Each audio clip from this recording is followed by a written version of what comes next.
Segunda-feira, 20 de julho de 2020, eu sou Antônio Tabet e este é o Segunda Chamada. Hoje com as minhas companheiras de todas as horas, Mara Luque e Marilis Pereira Jorge, o homem das meias coloridas, mas que deve estar descalço agora, Pedro Doria, e o camisa 10 do melhor time que a Faculdade de Comunicação da UFRJ já viu, jornalista especializado em educação, Antônio Góes.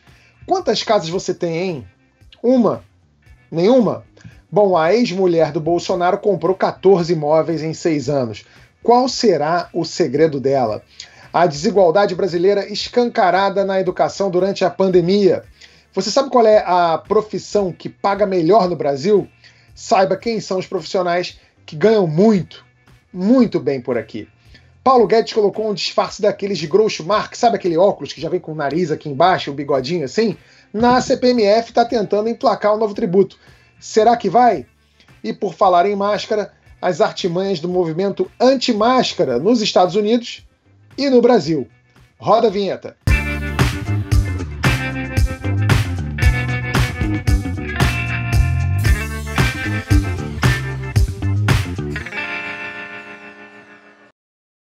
Antes de começar esse programa aqui, eu tenho que falar que isso aqui parece uma reunião da UFRJ.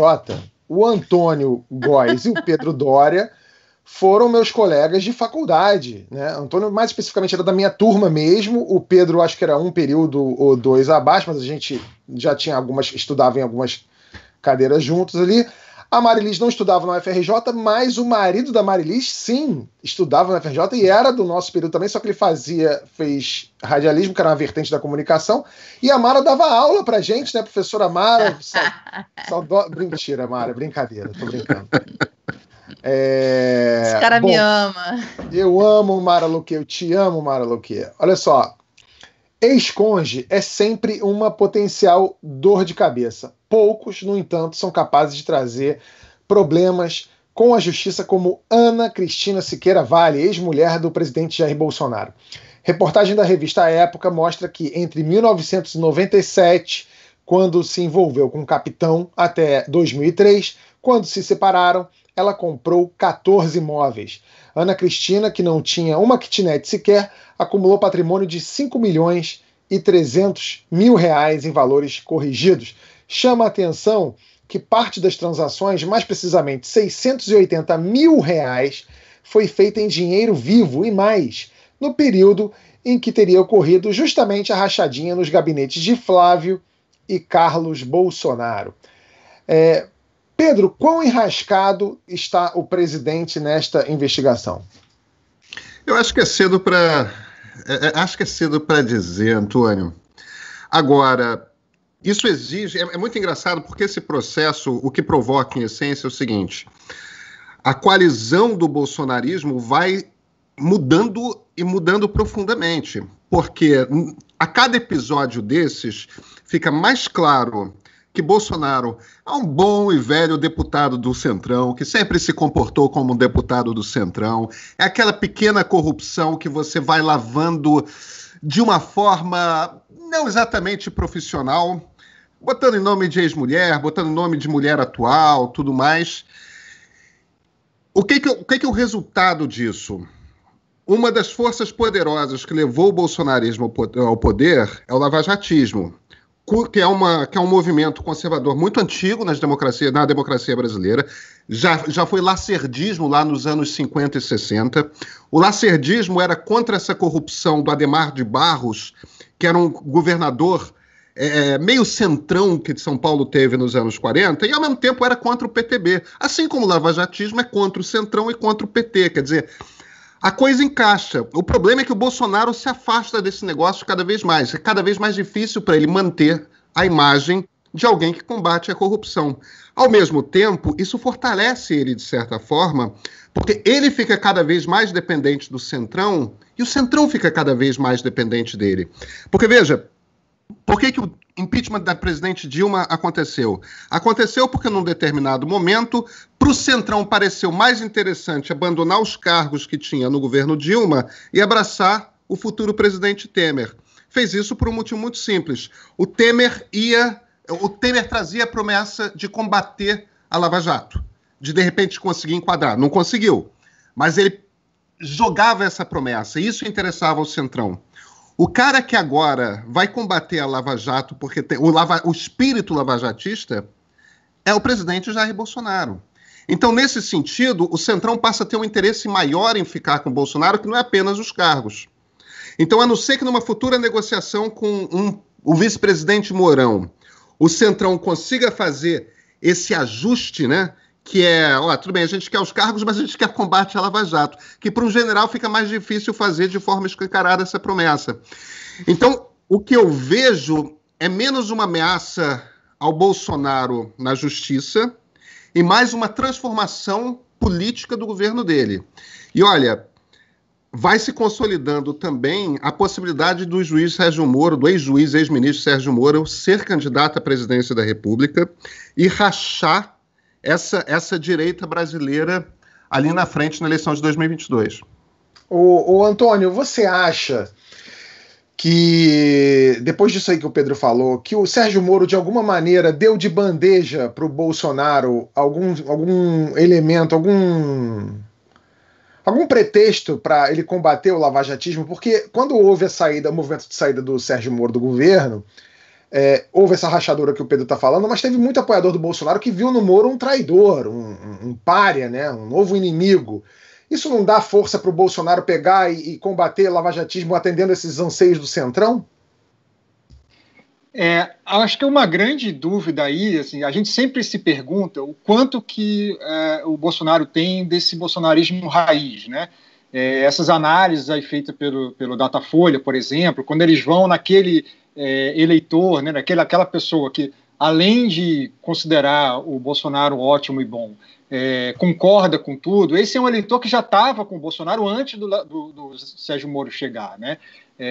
Tanto que um dos discursos foi: eu votei em Bolsonaro, não votei em Moro. Então já tá, esse eleitor muito fiel, que aí tem uma dúvida, né? Assim, é o 15%, é 20%, é 30%, a gente está falando de um terço, mas dentro desse um terço, várias análises têm mostrado aí que tem um eleitor que é fiel, que parece ser esses 15% aí, que alguns analistas colocam como o bolsonarista mais fiel, e tem uns outros 15%, 20%, que são de eleitores que podem já ter se desgarrado do Bolsonaro, ou que podem se desgarrar do Bolsonaro, né? São possíveis de se desgarrar do Bolsonaro, porque ainda que avaliem ali, eventualmente, o governo dele como bom, não é tão fiel quanto antes. E aí esse eleitor, e aí o Pedro estava falando dessa possibilidade, né, de vir, se o Sérgio Moro vem, ele pode dividir, de fato, essa direita. Claro que o Bolsonaro no governo, ele tem a economia vai dizer muito, né, do quanto que tiver a situação econômica em 2022, se ele vai conseguir atrair outro tipo de eleitor para poder se viabilizar como um candidato. Em geral, o presidente tem grande chance de se reeleger na América Latina, né? Agora, no caso de uma divisão aí entre a direita, entre um Sérgio Moro, um nome forte como Sérgio Moro, e o próprio presidente Bolsonaro, a depender de como vai estar a economia, talvez a gente tenha aí uma situação em que tenha, alguns analistas políticos falam inclusive de como se fosse duas semifinais, né? Uma da esquerda, também dividida, provavelmente dividida em 2022, e outra da direita, se é que vai vir um candidato forte da direita, ou Sérgio Moro, ou Dória, quem é que vai se apresentar aí até 2022 com força para combater Bolsonaro nesse eleitorado de direita. Queria fazer só uma observação.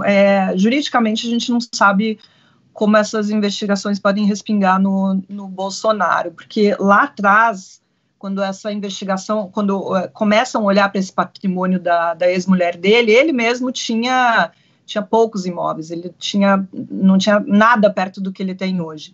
Mas, politicamente, muita gente aposta que Carlos e Flávio encrencados aí com a justiça por causa de rachadinha, isso faria com que Bolsonaro perdesse apoio político. Eu arrisco dizer que não. Eu acho que esse eleitorado muito fiel ao Bolsonaro vai começar, se já não começou, com o discurso que votou em Bolsonaro, que os filhos sejam presos.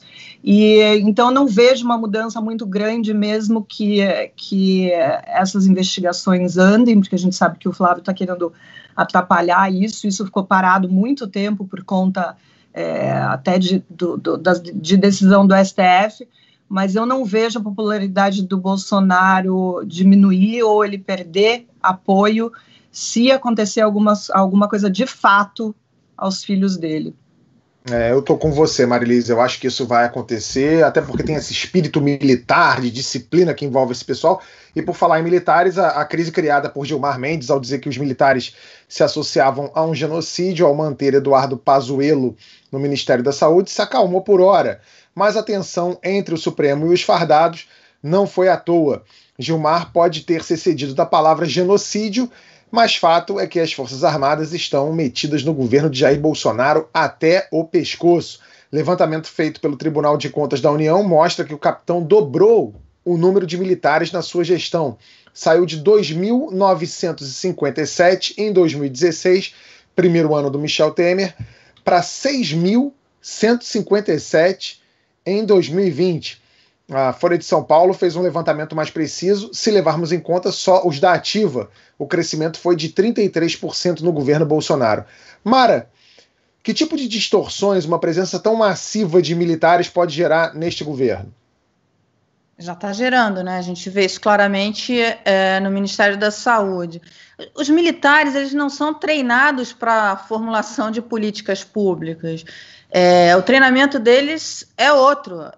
Além disso, quer dizer, se você pega o Ministério da Saúde, vamos pegar o Ministério da Saúde, você vê alguns cargos ligados à logística, você coloca militares reconhecidamente treinados para logística no momento da pandemia que você tem, você até entende, mas você ter um militar na função de ministro, que ele está lá na função de ministro, que na verdade é só obedecendo ao verdadeiro ministro da Saúde, que é o presidente da República. Isso começa a distorcer muito. E os militares sabem disso, e os militares estão incomodados porque eles estão vendo o estrago que está sendo feito na própria imagem dos militares. Enfim, a alta patente ali está incomodada, você já vê manifestação de militares bastante incomodados com isso.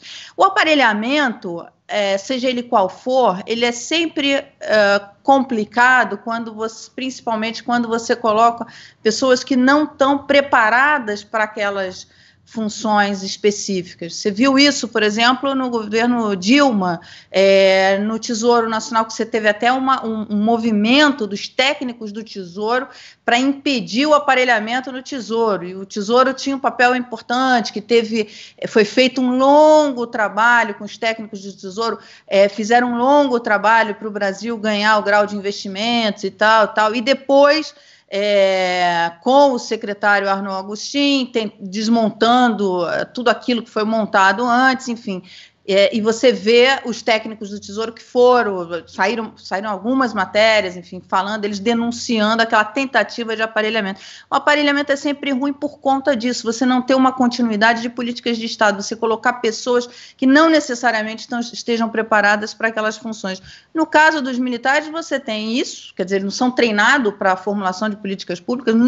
No Ministério da Saúde, você tirar alguns sanitaristas que estavam acompanhando a pandemia e fazer essa mudança, isso é muito grave. Você tira alguém que já estava tocando as políticas públicas de combate à pandemia e coloca alguém que não só não foi treinado, como cai ali.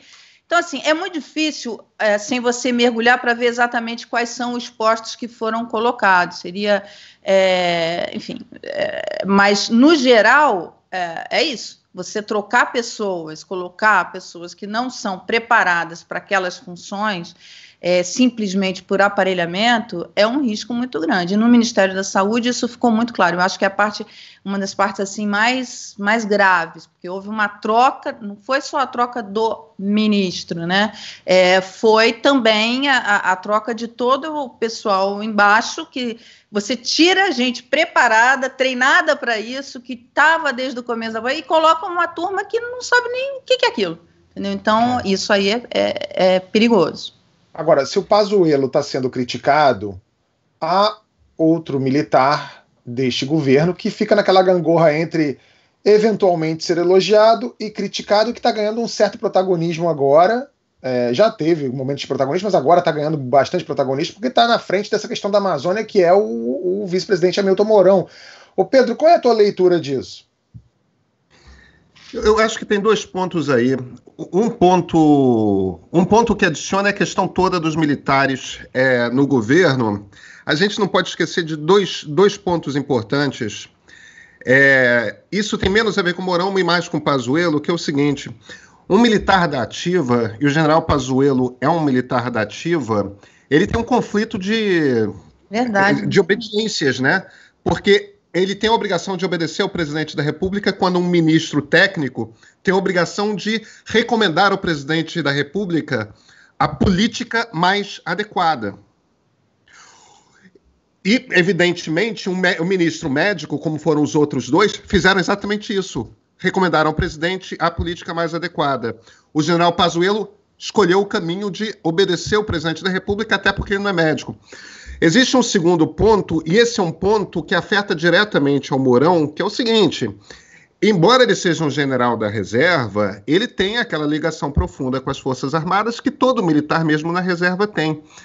E quando você tem centenas de militares, principalmente de média patente no governo, isso é tudo gente ganhando um dinheiro a mais por cargo comissionado, e se eles ficam 2 anos no cargo, eles incorporam ao salário deles 60% daquele cargo comissionado.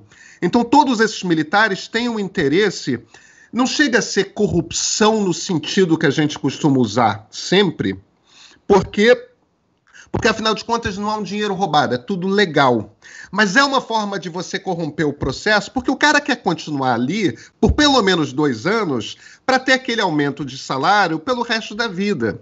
Então, dessa forma, você mantém as Forças Armadas. Tudo bem, o comando está insatisfeito, está preocupado com imagem, isso e aquilo, mas ao mesmo tempo o comando não pode dar ordem de retirada porque as pessoas não querem.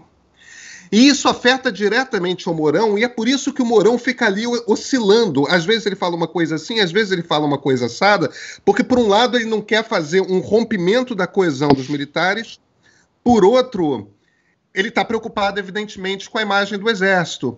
Isso se agrava quando você chega a botar o Mourão. O Mourão, em essência, substituiu o Salles quando o assunto é a Amazônia e a população indígena. Se bem que a FUNAI está no Ministério da Justiça, né? Então é apenas paralelamente ligado ao Salles. Porque um dos espíritos do bolsonarismo, um dos grupos na coalizão do bolsonarismo é algo que a gente poderia chamar, é um grupo muito reacionário no Brasil, que é diferente daquela classe média urbana, lacerdista / lavajatista que a gente estava falando, que é um grupo conservador. Tem um grupo muito reacionário no Brasil, muito antigo, que eu gosto de chamar de bandeirantismo, porque eles são bandeirantes em essência, entendeu? Eles querem arma, eles querem botar os indígenas para fora e querem botar a mata abaixo, porque afinal de contas está lá e tem que tomar. O que tudo bem se você está no século XVI ou no século XVII, mas começa a ficar esquisito se a gente está no século XXI e as preocupações do mundo são outras. Existe um conflito aí dentro da promessa que o governo Bolsonaro faz, que é um conflito muito complicado, que é, por um lado, é um governo que promete o neoliberalismo. Eu estou usando o neoliberalismo aí como palavra para esse liberalismo radical na economia e conservadorismo nos costumes, né? Que é o que o Guedes representa. Esse grupo se vira e fala: vamos ganhar os mercados do mundo, vamos trazer investidores de fora. Só que aí esses investidores já vivem no século XXI em boa parte deles, e o selo de ambientalmente responsável é fundamental para qualquer economia, para a sobrevivência do mundo, para o bom andar da economia do mundo. Então você começa a ter pressão de investidores internacionais que se viram e falam: olha, esse país aí que tem esse pé ambiental no século XVI, XVII, a gente não quer nada com esse tipo de coisa, a gente vai tirar o dinheiro. Aí o Mourão tem que atender essa turma. Mas, por outro, tem esse imenso pedaço da base de sustentação do governo Bolsonaro, que quer mais armas, quer desmatar e quer os índios fora, porque, afinal de contas, eles atrapalham, etc, etc. O Mourão tem uma tarefa impossível, que é agradar os 2 grupos ao mesmo tempo. Ou você escolhe um, ou não vai dar certo. E ele, aparentemente, não está disposto a escolher um. Olha, a gente já falou de saúde, já falou de meio ambiente. E a educação, hein? Muito legal as crianças tendo aula pela internet, né? Que mundo maravilhoso este em que vivemos. Só que não é para todo mundo. 39% dos alunos das escolas públicas urbanas não têm nem computador, nem tablet, nem laptop. Entre os alunos das escolas particulares, só 9% não tem nenhum desses aparelhos em casa. Os números são da pesquisa TIC Educação 2019, divulgada no mês passado pelo Comitê Gestor da Internet no Brasil. É na educação que se percebe ainda mais a desigualdade social escancarada pela pandemia. A gente não está falando só das áreas mais remotas do país, não. Um levantamento da AOPE-OASP revelou que só 27% dos alunos das escolas públicas estaduais participam das aulas remotas nesse período de isolamento. Antônio Góes, o Brasil tem mais da metade da população adulta sem ensino médio completo e um índice de evasão que passa dos 10%. Quanto o abandono escolar pode piorar por causa dessa pandemia? Olha, esse é um temor grande, porque quanto mais os alunos se sentem desengajados, e principalmente o aluno não abandona a escola do dia para a noite, né? Tem algumas características que a literatura acadêmica mostra que aumentam bastante a chance de um aluno evadir. Essas características geralmente são alunos de menor nível socioeconômico, né, mais pobres, ou de famílias de menor escolaridade, são alunos que já vêm acumulando repetência ou que têm baixo aprendizado. No caso dos meninos, a necessidade de trabalhar, principalmente a partir dos 15 anos, 14, 15 anos, eleva exponencialmente a chance nesse grupo de risco de evasão, e no caso das meninas tem um fator também da gravidez precoce não planejada.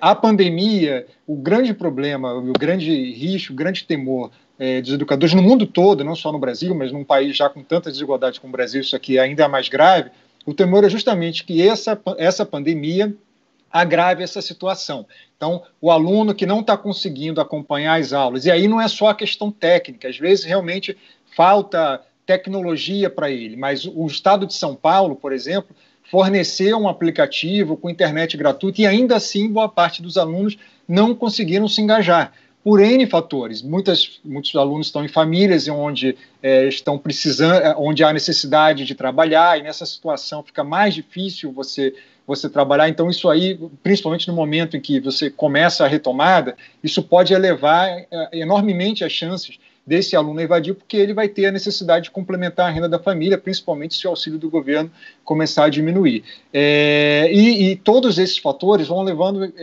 realmente ao desengajamento desses estudantes. Então, isso toda a expectativa, infelizmente, é uma expectativa pessimista de que, quando as aulas presenciais forem retomadas, a gente vai ter muitos alunos, a gente vai ter um aumento da evasão, principalmente nesse grupo de risco. E quando a gente está falando de alunos de 15, 16, 17 anos, tem algo aí mais gravíssimo, porque um aluno de 8, 9, 10 anos que sai das volta no ano seguinte, você ainda tem condições de recuperar esse aluno, você tem mais condições de trazer ele de volta para a escola. Um jovem, isso pode ser definitivo. Ele pode, essa pandemia, se a gente não agir corretamente, não apenas na educação, mas em todas as políticas sociais, essa pandemia pode condenar muitos alunos a abandonarem definitivamente a escola, a terem uma inserção precária no mercado de trabalho. Isso pode afetar a vida deles para o resto da vida deles, se a gente não agir agora. Então, de fato, é muito preocupante.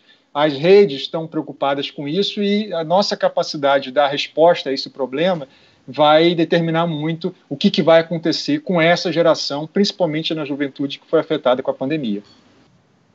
Uma das armas para tentar combater a desigualdade na educação é o Fundeb, um fundo nacional que distribui recursos para as escolas estaduais municipais da educação básica. Ele corre risco de ser extinto se não for renovado este ano. A PEC do Fundeb entrou na pauta de votação na Câmara desta semana e prevê dobrar a participação do governo no fundo até 2026. Mas o governo tenta adiar a renovação do Fundeb para 2022, o que deixaria a educação sem os recursos do fundo em 2021. E ainda quer passar uma parte pro Renda Brasil, o programa social que pode substituir o Bolsa Família. O Paulo Guedes pode passar o dinheiro da educação para programa social, Mara? Como é que é isso? Ele está tentando, né? O Paulo Guedes, como disse o André Lara Rezende aqui no programa, no Diálogos, na semana passada, o Paulo Guedes está com um problema de dissonância cognitiva, porque o que ele está tentando é arrumar dinheiro para dar para esse eleitorado, como o Pedro falou outro dia aqui no programa, esse eleitorado aí que o presidente conquistou com a renda emergencial. Então, lembra, a gente falou, vai ser muito difícil ele abrir mão da renda emergencial. Essa renda básica, vai ser difícil ele abrir mão, porque ele trouxe uma fatia de eleitores ali, que não eram eleitores dele, que ele conquistou, por conta do ajuda emergencial. Então, assim, ele está tentando criar um mecanismo para conseguir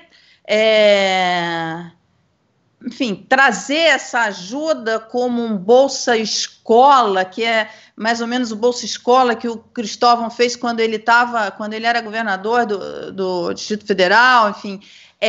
Ele está tentando dar um nó para trazer isso daí, mas é muito complicado. O Antônio pode falar isso, inclusive, melhor. Você colocar no Fundeb essa política de renda básica, porque ele agora tem um problema para resolver grave, que é a renda básica. Então, renda básica, a pandemia mostrou aquilo que o Suplicy vem falando há décadas, né, da importância de você ter a renda básica. Então, e ele agora está meio amarrado nisso daí, ele não vai ter como abrir mão disso. E o ministro, que disse lá atrás que não ia perpetuar a renda emergencial, você viu que renovou e vai renovar, e está dando um jeito de tentar achar recursos. Na verdade, a gente está entrando numa grande discussão, que é o papel do Estado, o tamanho do Estado, onde o Estado tem que atuar e de que forma ele vai fazer isso. Vendendo ativos, emitindo moeda, tudo isso é uma discussão. Dentro disso tem a educação, que é um ponto, o Fundeb é um ponto importantíssimo. Como o Antônio bem colocou, você pode aumentar fortemente as desigualdades para essa geração, principalmente porque você vai ter que ter essa turma, para entrar agora no mercado de trabalho, vai ter que ter uma formação em tecnologia muito forte. Enfim, como é que vai ficar esses jovens, como é que vão ficar? Como é que vai ficar a estrutura de educação? Então, assim, a gente está gravando agora de manhã, havia uma tentativa de votar hoje à tarde, agora à tarde, a gente não sabe ainda, mas o governo está tentando adiar. Antônio acha que vota hoje, né, Antônio? O setor educacional contava muito com isso, mas depois desse movimento do governo, no fim de semana, né, o otimismo diminuiu e aumentou a preocupação justamente por isso, né? O governo joga ali, no fim de semana, um monte de propostas que não foram discutidas na mesa, então parece um movimento muito mais para ganhar tempo e adiar, tumultuar o processo, do que para passar logo hoje, né? Me parece, essa é a leitura, pelo menos, que o setor educacional tinha até sábado. O Antônio, esse puxadinho que o Guedes está querendo fazer, que parece um puxadinho, né? Se tirar de um lugar, puxar o cobertor de um lado para cobrir o outro, que você não queria cobrir, mas o chefe quer que você cubra, isso só pode dar errado para a educação, que já é tão maltratada nesse país, né? 2020 é um ano perdido. Quem são os estudantes que mais sofrem com isso tudo que está acontecendo? Olha, 2020 é um ano quase perdido, praticamente perdido, e aí não só no Brasil, mundialmente, né? Assim, a gente não sabe ainda os efeitos, a gente só vai saber para valer os efeitos dessa pandemia na aprendizagem quando os alunos, a gente voltar a alguma situação de normalidade, a gente puder avaliar melhor isso. Mas não há dúvida que vão ter efeitos, que vai haver prejuízo, e não há dúvida nenhuma, por tudo que a gente sabe da literatura acadêmica, nacional e internacional, sobre as dificuldades de aprendizagem, principalmente dos alunos mais vulneráveis, que vamos ter um aumento de desigualdade. Só para dar um exemplo assim, de como que o setor educacional está lidando quase como um ano perdido, o PISA, aquela famosa prova que avalia alunos, eles adiaram o PISA. O PISA estava previsto para ser aplicado em 2021 e foi jogado para 2022. Por quê? Justamente pelo entendimento de que esse ano vai ser um ano que a gente vai precisar de tempo para recuperar, por N razões, né? Então, assim, foi realmente os prejuízos vão acontecer, o aumento da desigualdade virá, o modo como a gente vai reagir, não apenas no imediato, mas também nos próximos anos, vai determinar muito quanto que a gente vai conseguir reverter dessas perdas. E no caso muito imediato do Fundeb, havia um temor, a proposta do governo não falava o que seria feito do Fundeb no ano que vem, né, em 2021. E aí que o governo queria colocar o início do Fundeb só para 2022. O atual Fundeb, a vigência dele acaba justamente nesse ano. Não ter Fundeb em 2021 causaria um estrago, é uma catástrofe. Municípios mais pobres, especialmente municípios mais pobres, não teriam condições de pagar salário de professor, teriam que fechar escolas ou então agrupar turmas, seria uma catástrofe enorme. Hoje, pela manhã, o governo sinalizou de que não é essa a proposta de simplesmente acabar com o Fundeb. Eles querem manter as regras atuais no ano que vem e começar a vigorar até 2022. Agora, essa ideia de colocar transferência de renda no Fundeb, me parece que tem poucas chances de passar no Congresso, e mesmo que passe no Congresso, vai enfrentar questionamento no STF, porque o que o governo, muita gente tem visto isso, e eu concordo com essa análise, que o governo está tentando fazer é driblar a PEC do teto de gastos, porque a PEC do teto de gastos, aprovada lá no governo Temer, dos poucos áreas preservadas foi o Fundeb. O Fundeb está fora da PEC do teto, que hoje está em vigor. Então, ao colocar transferência de renda num fundo que está protegido do teto de gastos, pode ser entendido como uma manobra inconstitucional para você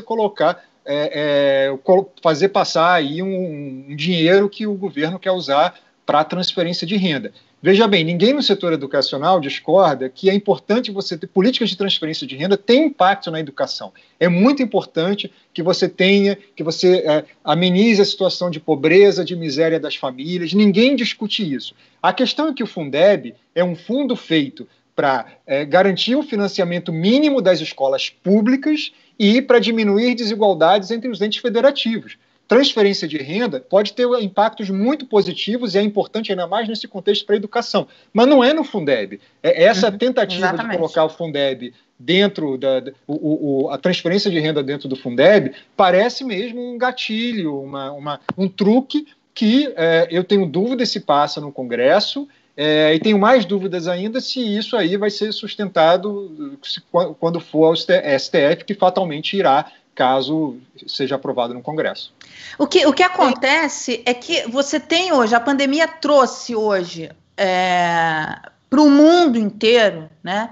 Você vê os estados, os governos colocando ali 10%, 11% do PIB, 8% do PIB Alemanha, Estados Unidos 11% de dinheiro na economia, colocando dinheiro lá, emitindo e colocando.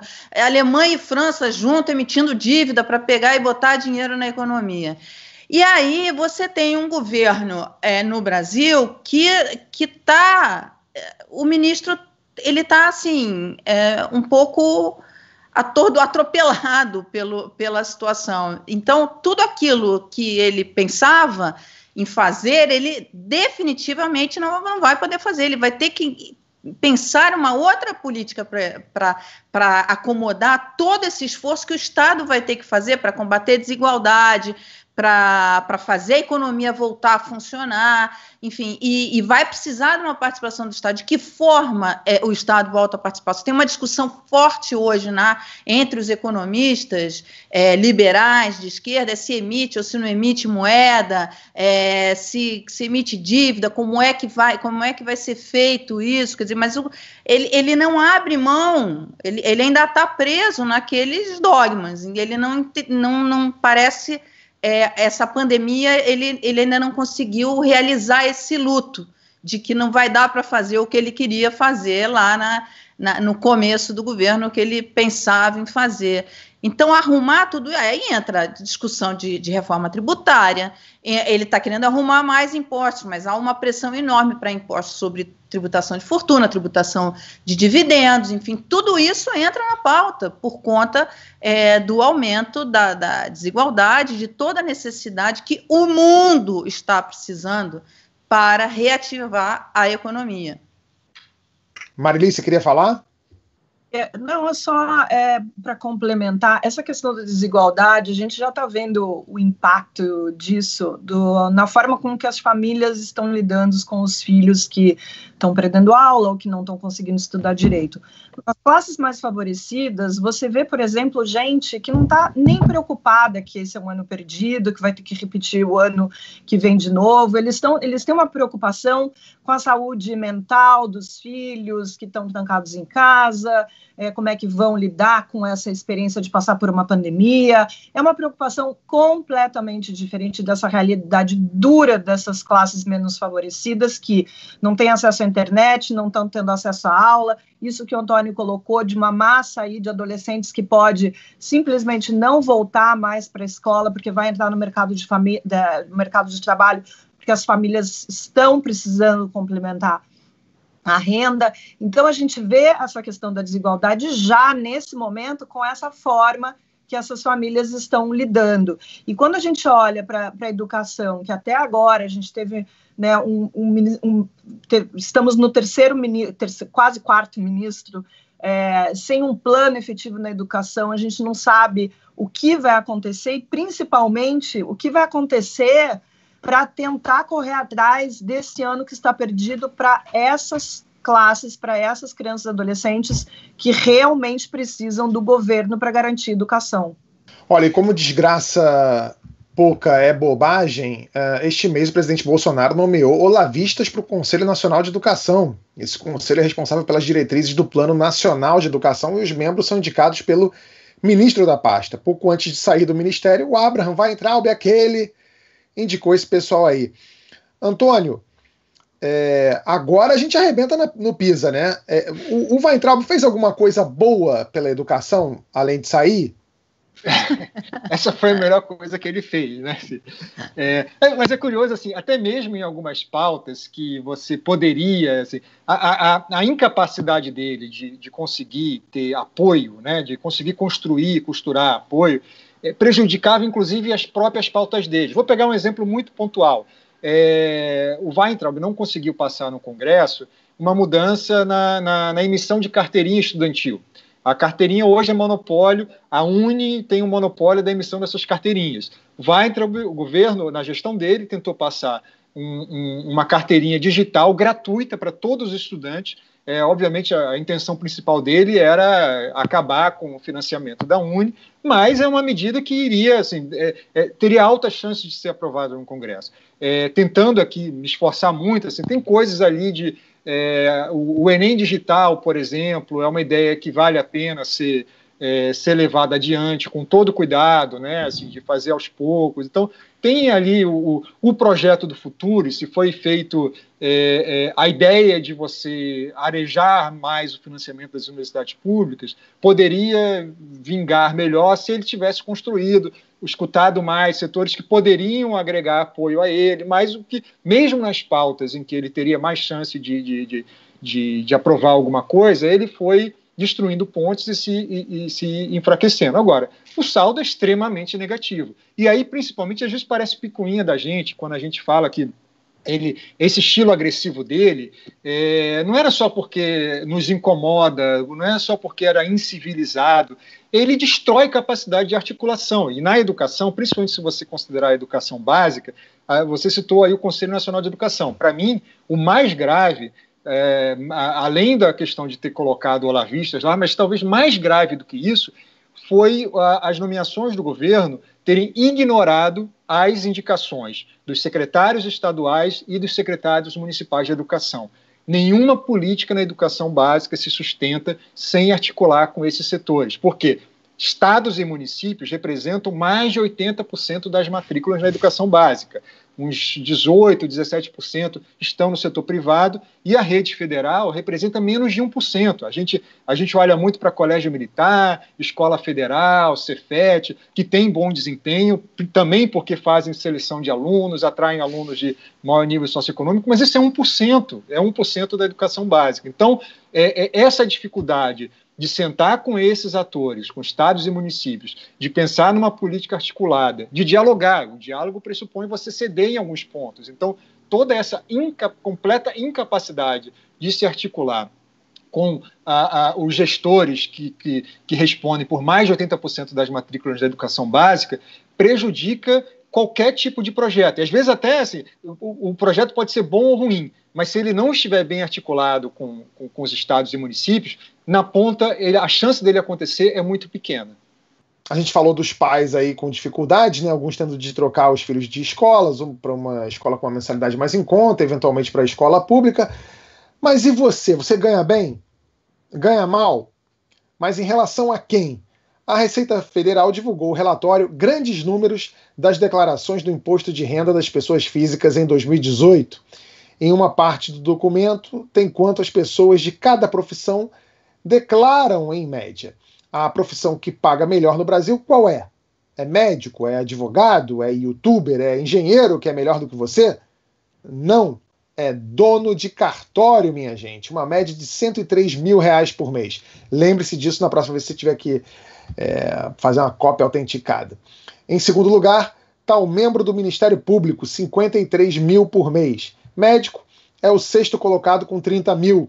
A nobre profissão de jornalista aparece em 40º lugar com um rendimento mensal de R$ 10.776, R$20 a menos do que a profissão de inválido. O mais próximo que eu faço aqui no Segunda Chamada é locutor ou comentarista, que ganha em média R$ 6.796, só um pouco mais do que técnico de conservação, dissecação e empalhamento de corpos. Olha a lista com as 10 profissões com maior rendimento médio aí. A sua está aí? Se estiver, olha o salário, vê se você está nessa média. Me chamou a atenção logo de cara a quantidade de atividades do setor público. Das 10 primeiras profissões, 7 são de gente que passou em concurso. Pedro, você escolheu a profissão errada ou você não estudou bastante para passar no concurso? Tem uma distorção importante nessa lista que a gente deve, que eu escolhi a profissão errada, obviamente eu escolhi, né? Mas isso posto, tem uma distorção importante que é o seguinte: o funcionário público não consegue driblar o fisco, ele não consegue sonegar no imposto de renda, porque, afinal de contas, a Receita já sabe quanto ele ganha, está no contra-cheque e tal, é o próprio Estado que emite. Então, o que você tem as profissões todas ligadas ao funcionarismo público são aquelas que declaram 100% do que ganham. Enquanto que inúmeras profissões, principalmente a turma que não tem carteira assinada, profissional liberal, que tem seu consultório, seu escritório, seja lá o que for, nesses ambientes há trilhões de truques para você sonegar. Sonega aqui, sonega ali, sonega colar, ganha por fora não sei como, tal, e isso não é declarado. Então, essa é uma distorção importante que a gente tem que levar em consideração. Não creio que médicos ganhem em média mais do que donos de cartório. Agora, médicos certamente conseguem ganhar ali bastante alto, principalmente, enfim, é uma profissão certamente bem paga. Agora, eu não fiz essa longa observação para dizer que não existe uma distorção salarial no setor público, não. Porque é evidente que existe. Se o setor público ganha, em média, muito mais do que o brasileiro, ser funcionário público, no fim das contas, ainda mais com... Como é que diz? Perdão, perdi o fio da meada. Com a aposentadoria.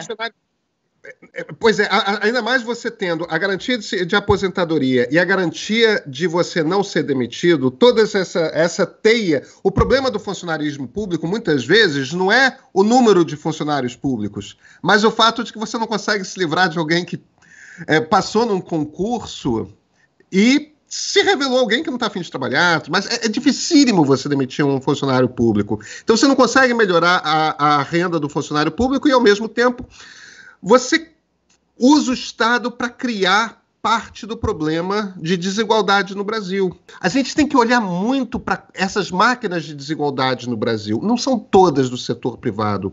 O Estado tem uma imensa responsabilidade nisso. E esse é um problema que é dificílimo para os políticos enfrentarem.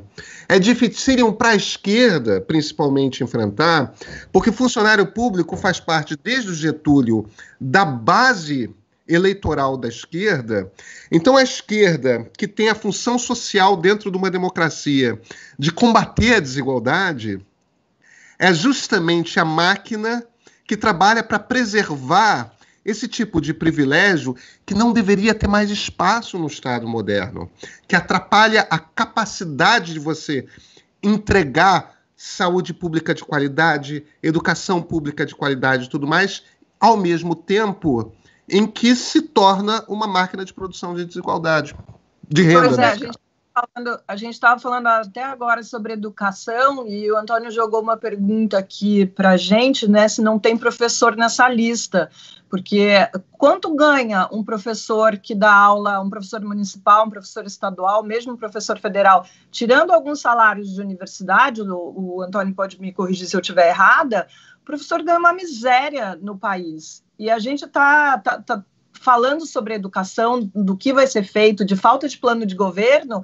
só que tem essa questão salarial do professor que fica esquecida, não é discutida jamais. A gente viu agora, durante a pandemia, uma discussão de redução de salários, principalmente na esfera ali do judiciário, que ninguém quer abrir mão. O STF está lá assegurando que essa classe toda vai continuar ganhando, inclusive todos os penduricalhos que existem atrelados ao salário. Isso significa até, enfim, a comida, as coisas que eu estava lendo, sei lá, essa semana, é inacreditável que se mantenha esse tipo de regalia num momento como esse. E não se discute essa questão do salário do professor, que deveria ser, aí nessa lista, dos 10 mais bem pagos do país. O Antônio pediu para falar aqui dos professores, então a gente tem aqui os dados. Ó. O professor do ensino superior ganha, em média, R$ 15.643 e está em 20º lugar. Professor do ensino profissional, em 42º, com R$ 10.329. Depois vem professor do ensino médio, com média de R$ 7.300 e está em 77º na lista. Do ensino fundamental, em 96º, com um pouco mais de R$ 6.000. E professor de educação infantil está em 112º lugar, com média de R$ 5.000. Isso na média dos profissionais que declaram imposto de renda, né? Quem ganha menos de R$ 1.900 não declara imposto de renda, e tem muito professor no Brasil afora ganhando menos que isso. Então, teoricamente, essas médias nem são tão altas assim. Pois é. E essa discussão que a gente está tendo agora tem tudo a ver com a discussão do Fundeb, viu? Porque o Fundeb, a proposta que estava prevista para ser votada agora na segunda-feira, lembrando que a gente está gravando de manhã esse programa, estabelecia, como já vigora no atual fundo, que pelo menos 70% da verba do Fundeb deveria ser voltada para pagamento de profissional, pagamento de professor. O governo, a proposta que o governo fez no fim de semana, justamente acabava com isso, ao contrário, ele colocava um teto, em vez de ser o mínimo, ele dizia apenas 70%, o teto de 70% pode ser gasto com o pessoal. Preocupação do governo, uma visão bem de economista, né? Você não pode engessar tanto um recurso. A preocupação do legislador, que nesse caso me parece fazer todo sentido, é ao contrário, você preservar justamente, assim, porque o custo político, pagar melhor salários ao professor, a gente não pode se iludir também. Se você aumentar amanhã o salário de professor na média, o desempenho dos alunos não vai aumentar imediatamente. Pagar melhores salários de professores é algo no longo prazo. Os países com melhores resultados educacionais, eles têm uma carreira atrativa. Não é só salário de professor, tá, gente? Salário de professor é fundamental para você aumentar a atratividade da carreira. Além do salário, melhores condições, uma formação, uma avaliação bem feita do trabalho dos professores. Então, tem um monte de coisas. Mas sem você elevar o salário dos professores, você não consegue garantir, aumentar a atratividade da carreira docente, você não consegue atrair mais talentos para o magistério, e aí a gente vai continuar empacando no PISA. Então, por ser algo de gerações, né, que a gente precisa, de médio e longo prazo, que a gente precisa investir nisso, por isso é tão importante você ter mecanismos. Em geral, os professores aí ganham em torno de 60% a 70% do que ganha um profissional com nível superior em outras profissões, né? Outras pesquisas têm indicado bastante isso. Deixa eu só complementar uma coisinha do que o Antônio está falando. O Antônio está comentando algo importantíssimo, que é a eficiência. E aí você está falando da educação, né, que pressupõe o professor ser bem remunerado, mas não só isso, você tem que ter uma carreira, e isso você pode levar para todos os outros setores, o SUS, por exemplo, saúde, por exemplo, porque essa amarração toda que você citou, Tabet, ele mostra o que um Estado engessado para ser eficiente. E aí vem aquela discussão de que o Estado não é eficiente. O Estado pode ser eficiente, só que pode e deve ser eficiente, porque tem algumas funções que o Estado sim tem que cuidar. Então, ele tem que ser eficiente, só que tem amarrações que faz com que o professor, o pesquisador, o médico, enfim, o que tem seu valor, que está ali, seu talento, que está dedicado, seja remunerado e tenha uma carreira igual àquele que não está, que estudou para o concurso e foi fazer outra coisa da vida, entendeu? Tem ali só como uma remuneração. Então, essa é uma questão importantíssima para produtividade, para a eficiência da economia brasileira, para buscar eficiência, para fazer para o ambiente adverso de negócio, tudo isso, essa amarração que tem o Estado, e aí eu concordo com o Pedro, acho que foi o Pedro que falou, a esquerda, ela não consegue lidar com isso, dado os lobbies que são feitos em algumas carreiras do Estado. Esse país aqui só vai soltar essa roda presa o dia que olhar para a educação como ela deve ser olhada. E prova disso é os anti-maskers. Você já ouviu falar em anti-maskers? Pois é um grupo pequeno, mas muito barulhento, que luta contra o uso de máscaras para proteção contra a Covid-19. Eles dizem que a obrigatoriedade é ditatorial, arbitrária, nazista, uma forma de escravidão e várias outras bobagens. Só que o uso de máscara é obrigatório em muitos lugares e dá multa para quem não usar. Então, olha o que eles fizeram nos Estados Unidos, por exemplo. São máscaras de rendinha, de crochê, de tricô, algumas até sexys. As leis falam que você tem que usar a máscara, mas não diz de que material ela precisa ser feita. Foi a esta brecha que o pessoal se apegou. Marlise, eu conheço o meu país, principalmente este atual país, e posso dizer uma coisa com tranquilidade. Se uma ideia idiota ganha força nos Estados Unidos, ela logo será importada para o Brasil. A gente já pode se preparar para ter aqui nosso próprio movimento anti-masker? Já tem, né, Tabet? Isso já está acontecendo, é um posicionamento político, a gente viu isso acontecer em relação ao isolamento, ao uso ou não da cloroquina. A gente viu ontem o presidente Jair Bolsonaro saudando a cloroquina, falavam tanto da saudação da mandioca, mas a gente consegue realmente se superar nas coisas que acontecem aqui. Isso que está acontecendo nos Estados Unidos vai chegar com força, já temos alguns episódios. Agora, é uma questão que já deveria ter sido contornada, mas não vai ser. E, na verdade, nem é uma novidade. Eu estava lendo um artigo bem interessante do Nabil Bonduki.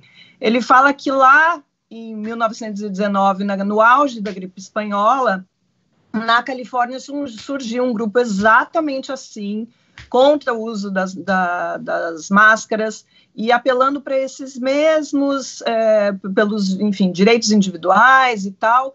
Então, assim, lá atrás dava até para entender, porque talvez tivesse um problema de disseminação de informação, que as pessoas não tivessem, enfim, consciência da importância do uso das máscaras, enfim, uma questão de pensar no coletivo, de ter empatia, mas a gente está vivendo isso em 2020 e isso vai piorar, porque enquanto a gente não tiver vacina, enquanto não tiver, enfim, uma solução para tudo isso aí, a gente vai ver episódios cada vez mais patéticos acontecer de pessoas se recusando a usar máscara e não só se colocando em risco, mas colocando em risco outras pessoas que podem estar seguindo as leis. Vai ter que acontecer o quê? Essa lei vai ter que ser reformulada, vai ter que vir um adendo aí para dar exatamente a descrição, sabe? A gente vai ter que ter um Estado muito mais paternalista para dizer exatamente como uma pessoa tem que se comportar, que tipo de máscara ela tem que vestir. É triste. A gente não vai ter esse governo paternalista, porque esse governo paternalista ele gosta dos filhos dele, né? E os filhos dele não gostam de usar máscara. Mas o movimento brasileiro anti-máscara já tem seu representante, aliás, bem patético, como bem disse a Marilis, o desembargador do Tribunal de Justiça de São Paulo, Eduardo Siqueira, que em junho recebeu 37 mil reais de rendimento líquido.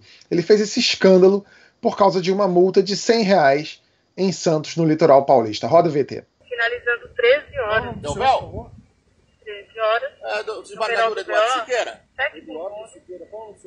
Povo bem, e o senhor? Tudo calmo?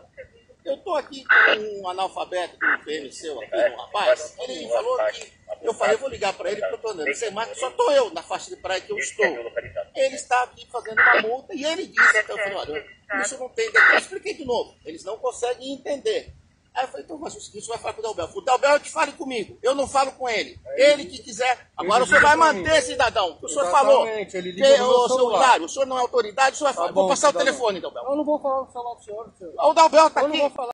Em outro vídeo, o desembargador começa a falar francês para, sei lá, acho que para humilhar o guarda. Antônio, aonde vai nos levar essa cultura do você sabe com quem está falando? Bem, aonde nos levou, né? A gente pode. É isso, né? Já nos trouxe, né? Já estamos aqui, desculpa dar essa notícia. Antônio, as pessoas, inclusive, fazem concurso público para justamente ter esse tipo de atitude, entendeu? Para elas darem carteirada. Escolaridade, maior escolaridade, não é sinônimo de civilidade, de maneira alguma. Assim, essa educação num conceito mais amplo, né? Assim, aí a gente tem um problema de privilégios. Aliás, a gente estava falando aqui do setor público, o que vai acontecer? Assim, é revoltante, né? Eu até acho, assim, tentando ser um pouco otimista, essa coisa de você gravar, de você expor a pessoa, né, de ter prova do que aconteceu. Hoje as notícias dão conta de que o guarda foi homenageado pelo prefeito, enfim. Então parece, às vezes tem que comemorar também micro-vitórias. Agora, o que vai acontecer com esse sujeito e tem tudo a ver com a discussão que o Pedro, que a Mari, que vocês estavam trazendo. Ele provavelmente, olha que punição, ele... No pior das coisas que pode acontecer com ele, ele vai ser aposentado integralmente, ele vai ter seus vencimentos integrais, ele vai ser aposentado. Assim, até eu quero fazer isso na rua. Vou pedir para o fiscal, por favor, me grava aqui, que eu quero também poder me aposentar agora. Não, Antônio Góes, você não.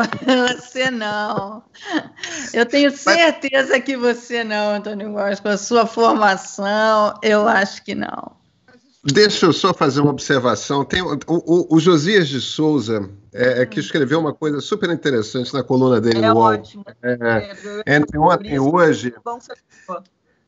Porque a observação do Josias é o seguinte: o celular pode acabar com o homem cordial.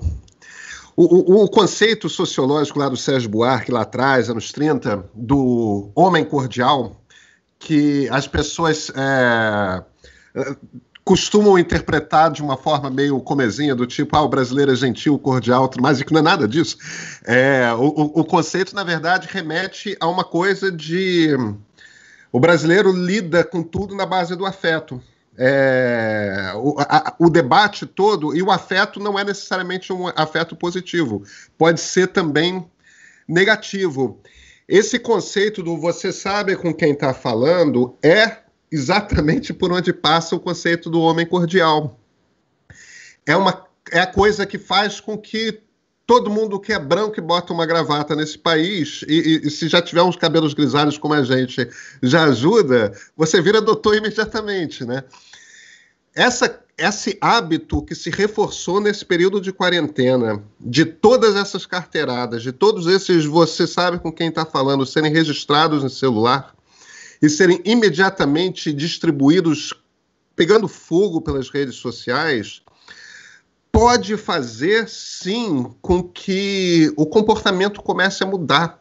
Porque aí deixa de ser aquela relação no privado em que o homem da elite pode se virar para alguém que ele considere subalterno e falar, ponha-se no seu lugar. Porque ele nunca mais está no privado para fazer mais isso. Então, olha, apesar de o pior que possa acontecer com o desembargador Siqueira seja ele ser aposentado com o total dos seus rendimentos, a médio e longo prazo, uma das piores pragas do Brasil pode vir a encontrar seu fim, sim. Acho que temos motivos, nesse caso, para sermos otimistas. Gente, mas deixa eu só sabe o que me chama a atenção? Eu concordo totalmente com o que você falou, mas eu fico pensando, não é de hoje que a gente tem celulares gravando o comportamento das pessoas e essas imagens irem parar nas redes sociais, as pessoas serem cobradas pelos seus atos. Eu fico muito chocada, porque há 2 semanas a gente teve o Cidadão Não também, Engenheiro Sou Melhor do que Você. Essas pessoas sabiam que estavam sendo gravadas. No caso do desembargador, a mesma coisa, ele sabia que ele estava sendo gravada. Então, assim, eu acho que isso pode acontecer de fato, Pedro, mas eu ainda acredito que vai ser um longo caminho para uma mudança de comportamento real das pessoas, porque não me parece que a maioria delas está preocupada ou acha de fato que vai ter algum revés por conta do seu comportamento. Mas eu não discordo de você não, Marilis. A maioria dessas pessoas, de fato, mesmo estando sendo filmadas, não está passando pela cabeça delas que elas vão ser punidas. Mas conforme os episódios de punição se acumulam, é a partir daí que a gente pode vir ou não assistir algum tipo de mudança. Gente, esse tipo de comportamento é um dos comportamentos chaves por trás do processo de desigualdade. Porque isso é, em essência, brasileiro que considera que existe cidadão de primeira classe e cidadão de segunda classe. Isso é, em essência, o troço que faz com que o engenheiro formado ache que ser chamado de cidadão é ofensa. Entendeu? Porque cidadão quer dizer estar igual. Ele tem razão no lado dele. O raciocínio que ele fez é impecável. Cidadão é ser igual ao outro. Cidadão, não, eu sou engenheiro. Entendeu? Então, esse é um traço fundamental que tem que ser transformado no Brasil. Eu concordo com você, Pedro, mas ainda essa coisa da punição me incomoda bastante ainda. Porque você vê, esse cara que falou, que a esposa ou namorada, não lembro agora, falou engenheiro não, cidadão não, engenheiro civil, muito melhor que você. Quando esse vídeo circulou às redes, a vida deles praticamente acabou, segundo eles próprios, né? Ele perdeu o emprego, ela perdeu o emprego, eles foram maltratados nas redes sociais, foram espizinhados, etc. Houve uma punição para aquilo que a gente pode até discutir se houve um exagero ou não, se isso esbarrou no linchamento virtual ou não, enfim. Mas eles se sentiram punidos ali. Quando esse desembargador, o pior que pode acontecer com ele é ele parar de trabalhar e continuar ganhando integralmente o seu salário, não existe maior punição para ele, além de uma vergonha que ele está passando aí, que daqui a pouco ele não vai estar nem mais ligando para isso. Eu acho que, sobretudo, as carreiras políticas e do judiciário, a gente precisa ter uma mudança aí para que esse tipo de profissional seja exemplarmente punido quando for o caso. Eu argumentaria com você, Tabet, o seguinte, eu só botaria as carreiras ligadas ao judiciário e ao Ministério Público nessa lista. As dos políticos não está mais fácil assim, não. Entendeu? A coisa tá. A gente pode discutir e devemos discutir os muitos abusos da Lava Jato. Agora, ser político e achar que isso te garante algum tipo de autoridade, ser empresário e achar que isso te garante algum tipo de autoridade, pode ser que a gente tenha passado por um surto e que isso desapareça e nunca mais político venha a ser punido no Brasil. Eu não tenho impressão de que isso é verdade. Agora, existe uma carreira que vem em todo esse processo se mostrando, sim, duas carreiras, que vem se mostrando, sim, incapazes de serem tocadas, incapazes de serem transformadas e de um corporativismo que ainda mete medo em todo mundo. Não é do político, não é do grande empresário. São essas duas carreiras, a do Ministério Público e a de juiz de carreira. Pois é. Agora, pessoal, se puder só Antônio. fazer só um adendo, assim, que eu acho que também é bom destacar outro lado positivo, que foi o comportamento do fiscal, do servidor público, a gente está falando de servidor público aqui, né? O comportamento desse fiscal da Guarda Municipal de Santos e o comportamento do fiscal da Prefeitura do Rio foram impecáveis. A gente falou aqui da necessidade do serviço público, de ter mais eficiência. Estão aí dois exemplos de pessoas que souberam reagir sem agressividade, fizeram exatamente o que tem que se fazer. Então, a gente de vez em quando a gente tem que achar algum motivo de otimismo também nesse país, né? É verdade, foi impecável. Aliás, acho que agora tem que todo mundo se filmar, porque guarda municipal, quando está filmando o colega é exemplar e o desembargador é um pusilânime. Agora, quando é a polícia militar lá com um homem negro abordando também, se não é a outra pessoa negra na comunidade filmando, a gente vê como a polícia age. Enfim, todo mundo se filma, acho que vai ser melhor para todo mundo a gente viver nesse Big Brother maravilhoso. Que horror. Olha, esse foi o Segunda Chamada de hoje. Fique bem, evite aglomerações e use máscara decente que impeça a passagem de partículas. Se você é membro do My News, fica por aqui. A gente vai falar de uma coisa que estamos chamando de engove da Covid. Remédios que as pessoas andam tomando antes de uma festa, por exemplo, acreditando que vai impedir a contaminação. Spoiler, não vai. E vamos também falar da espera pela vacina. Obrigado, Antônio, Pedro, Mara, Marilis. Na quarta-feira tem Diálogos, o novo programa da Mara, às 9h30 da noite. Fica com a gente se você é membro, se você não é, clica no retângulo azul que a gente vai ter mais um trechinho de programa aqui para você. Até semana que vem, minha gente. Tchau, tchau.